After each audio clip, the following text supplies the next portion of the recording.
curbside pickup to get these baby carrots brought to me without even leaving my car. No extra charge, and freshness guaranteed. Speaking of fresh. Oh, man. Try not to order with wrong. Walmart grocery pickup, $30 minimum. Restrictions apply. If you're unhappy with your order, contact customer care for a refund. WBBM and HD Chicago. WCFS-FM and HD1 Elmwood Park, Chicago. WBBM News Time, 4:57. An abandoned New Orleans amusement park that has stood empty since Hurricane Katrina may finally be torn down. New Orleans City Council member Cindy Nguyen says the Six Flags amusement park, which was abandoned after the storm, used to be an economic engine for the community. It was a development that generated revenue for the city. It was a development that created jobs for our young people. It was a development that brought families from all over the country. There are no plans in place for what will be done with the site if and when it's demolished. A family of four managed to escape serious injury after the small plane they were in ran off the end of a runway at New Jersey Airport and went into a lake. The Cessna C-172 crashed at the Aeroflex Andover Airport this afternoon. The plane had departed from Pittsburgh and was headed to Morristown, New Jersey, but it was diverted to Andover due to a temporary flight restriction imposed as President Trump arrived in New Jersey. Look at the lottery numbers. The Pick 3 midday game, 286. Fireball 7. The Pick 4 midday game, 3, 7, 8, 4. Fireball 3. Lucky Day Lotto midday game, 8, 10, 17, 20, and 28. WBBM News Time, 4:58. Traffic and weather together on the 8th. Here's David Morrison. Traffic's getting lighter and lighter out on the roadways this afternoon. The outbound side of the Edens is clear, 19 minutes out to Lake Hook Road, inbound 22. Just a minor backup approaching the Kennedy Junction. Kennedy outbound, 14 to Montrose, 27 out to the airport. The Ontario feeder is now backed up, all because the express lane currently flipping to the inbound direction. Inbound 42 from O'Hare, 29 from the junction, 8 in the inbound express lane. Outbound of the Ike, 19 to Mannheim, 32 out to 390. Inbound 45 back in from 390. Stevenson outbound 24 out to the Tri-State. Inbound 27 from 294 to Lakeshore Drive. Dan Ryan outbound is 20 minutes. Inbound is 22. Ford and I-57 are both fine. Traffic sponsored by Art Van Pure Sleep Mattress Stores, where Chicagoland buys Tempur-Pedic. Get traffic and weather together on the 8th every 10 minutes on News Radio 780 and 105.9 FM. The WBBM AccuWeather forecast tonight, some clouds, warm and muggy, a shower or thunderstorm in the area, low 70, and tomorrow clouds and intervals of sun, and not as hot with a shower or thunderstorm in the area, mainly in the morning. Right now we have 75 degrees at O'Hare, we have 92 at Midway, 80 at the lakefront. WBBM News Time 4:59. Traffic and weather together on the 8th. Sports at 16 and 46. Business at 23 and 53. From the Fifth Third Bank Studios, Fifth Third means business.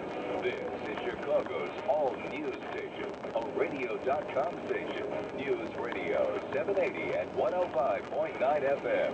WBBM. Coming up in the next half hour on News Radio WBBM. A wild night in Navy Pier leads to numerous arrests and a lot of injuries. This is Nancy Hardy. A joyride in a golf cart in far north suburban Antioch ends with a crash and 6 people going to the hospital. The Trump administration is still looking for a legal rationale to add a citizenship question to next year's census. More on that from CBS News. WBBM Sports. This is George Hoffman. The Cubs and Sox for the day off before renewing their rivalry on the south side, and 15-year-old Corey Goff advances at Wimbledon.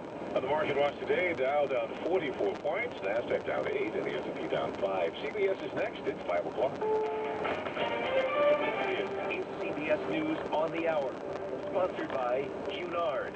I'm Sam Lutzinger. The Census Bureau's own experts have said a citizenship question would discourage immigrants from participating and result in a less accurate census that would redistribute money and political power from cities where immigrants tend to cluster to whiter rural areas. President Trump says the question needs to be asked, and he's doing all he can to see that happens, maybe even by executive order. CBS News correspondent Chip Reed. The president said they have 4 or 5 things they're thinking about. One of them is an executive order. But there are a lot of legal scholars here in Washington who say they don't understand how they could possibly come back and come up with another rationale, because they would be then admitting that their first rationale was no good, and it would be very clear to the court that they were just making up a new argument. Both the Justice and Commerce Departments have indicated they're moving forward with the 2020 census minus the citizenship question. The strong aftershock has shaken Southern California, even as residents are assessing the damage from the strongest earthquake in the region in 20 years. Jeff Edelstein owns a survival product store in Van Nuys. He says business has been good because the earth keeps moving. He says it's time to do some planning. Some people keep some supplies in the garage, but a lot of people lost their garages with the Northridge quake. So in the hallway closet by front door, great place. Most people have it. That's a good spot to keep some supplies. The aftershock was a magnitude 5.4, which got people's attention. Democratic presidential candidate Joe Biden says if he doesn't win, it'd be great to have a female president. He also says if he does win, it would be great to have a female vice president. He thinks it helps having a woman on the ticket. Biden wouldn't say whether he'd pick as his number 2 Kamala Harris, who confronted him at last week's Democratic presidential debate over his stance on public school busing back in the 1970s. U.S. employers sharply stepped up their hiring last month, adding 224,000 jobs. Indication of the economy's durability after more than a decade of expansion. The strength of the jobs report could complicate a decision for the Federal Reserve later this month on whether to cut interest rates to help support the economy. Gus O'Shea is chief economist at PNC Financial Services. I think the risks for the U.S. economy have moved to the downside. At the same time, inflation is low. The Fed has set an inflation objective of 2%, and inflation is below that. Wage pressures are limited, so there's really little inflationary risk from rate cuts.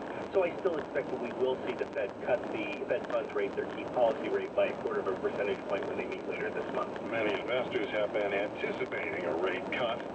On Wall Street, the Dow Jones Industrial Average lost nearly 44 points. The S&P 500 dropped 5. The NASDAQ fell 8. This is CBS News. Sail on the best and most luxurious cruise in Alaska aboard Cunard's Queen Elizabeth. Contact your travel advisor or visit cunard.com/Alaska. This is Chicago's all-news station.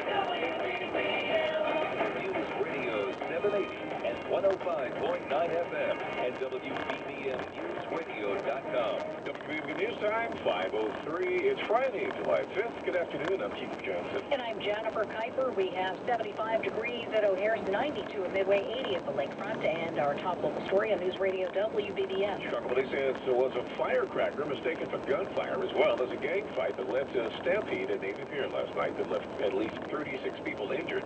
WBBM's Jim Gudis reports. Chief of Patrol Fred Waller says the trouble began when gang members exchanged gang signs following the fireworks show that led to a fight that led to 2 teams and a man being stabbed. Then he says a firework went off and a guard for a private security firm told people there was an active shooter. This caused a stampede-like situation as individuals were sheltering as exiting the pier. More than a dozen people were hurt in the stampede. Police Superintendent Eddie Johnson, speaking about the Navy Pier incident during an appearance at the 95th Street Red Line station, said even though the report of gunfire turned out to be false, he says the guard did the right thing.